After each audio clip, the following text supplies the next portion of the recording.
We're in White Horse Yard of the White Horse and Griffin, which was built as a coaching house for the Whitby to York Railway. In its heyday, this place was Whitby's equivalent to the Hilton Hotel, and anyone who came to stay in Whitby stayed in this building. Charles Dickens stayed here, as did Bram Stoker, the author of Dracula.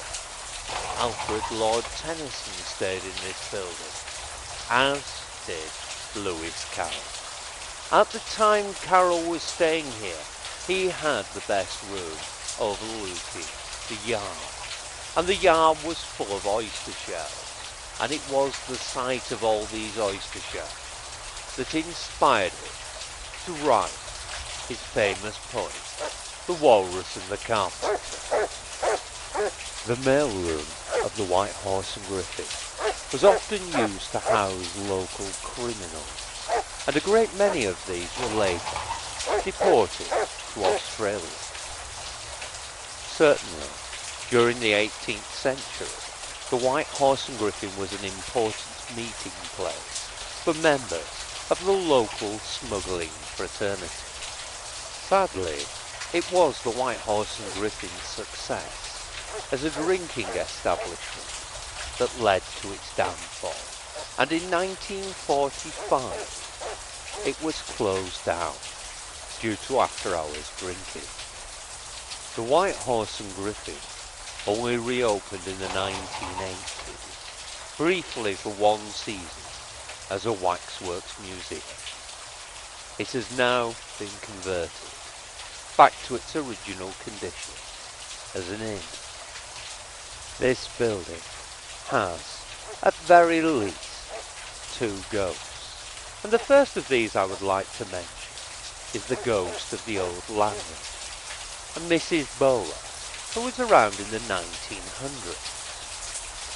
In life she was a rather fearsome woman, and very prone to taking instant liking or disliking to people on first sighting, and it was said that she would never, ever change her mind, no matter how many times she met them.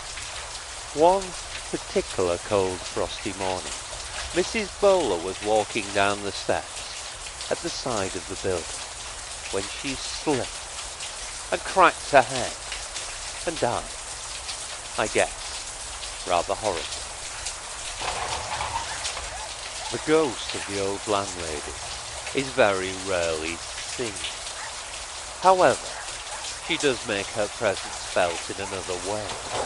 And should you go into the White Horse and Griffin for the first time ever, you will immediately either feel very welcome or very unwelcome.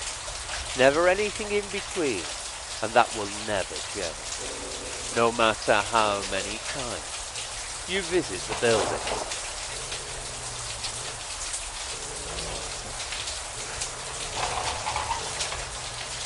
The cellar at the front of the building is most certainly haunted by the ghost of a serving maid, known to the regulars by the name of Sarah. In life she was a very clumsy girl, and it was her clumsiness that sealed her fate. She tripped one day and fell through the beer house in the entranceway, straight onto the cellar floor, where she broke her neck and died instantly. One rather gruesome version of this tale suggests that Sarah was with child by the landlord's son, and him being a carefree, fun-loving chap, not wishing to have any time, rather selfishly pushed her through the beer house and into the cellar.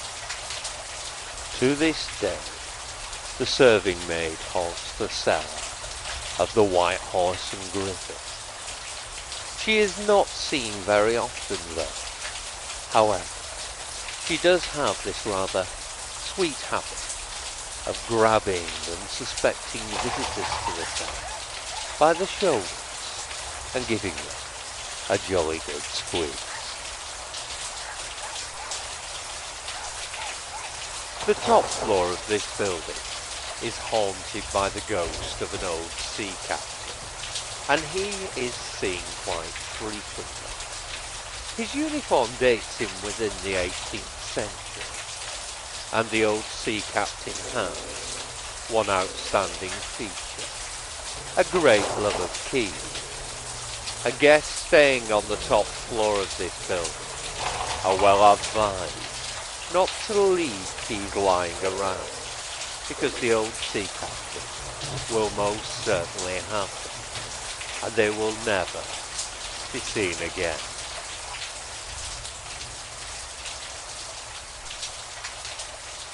The ghostly influence of the White Horse and Griffin extends well beyond its walls, and in neighbouring cottages at night time the ghostly whinnying of the horses who used to pull the mail carriages can still be heard.